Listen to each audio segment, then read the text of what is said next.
People think I create regrets. I don't.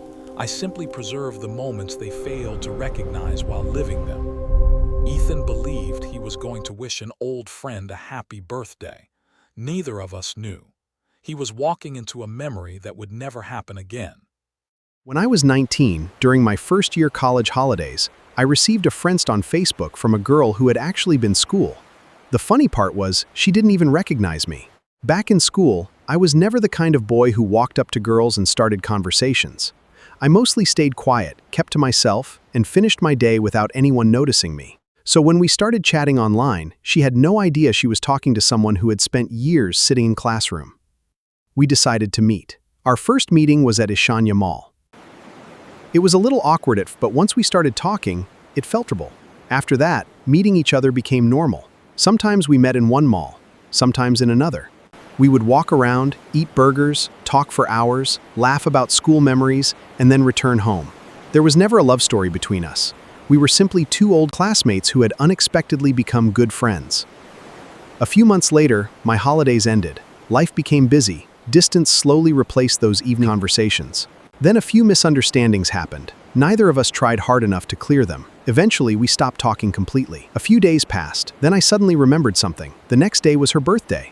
I was staying in a hostel where getting permission to leave wasn't easy. Students couldn't simply walk out whenever they wanted. Without a proper reason and prior permission, leaving the hostel was almost impossible. Even today, I sometimes wonder how it always happened. Whenever I truly wanted to go somewhere, I somehow received permission.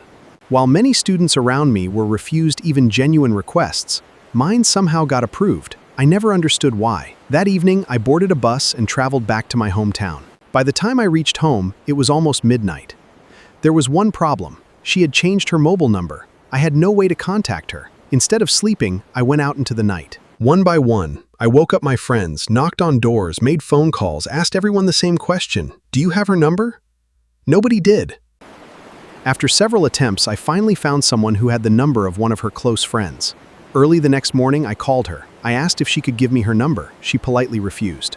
Then she said, "We're all meeting at the mall in about 2 hours for her birthday." I didn't think twice, I went. When I reached the mall, she was there. We met. We spoke. The misunderstandings slowly disappeared. But that birthday would become the last time we ever met. The hardest goodbyes are never spoken. They're hidden inside ordinary moments. Moments that don't feel important until years later.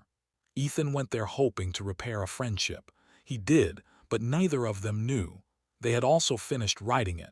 Some stories don't end with anger.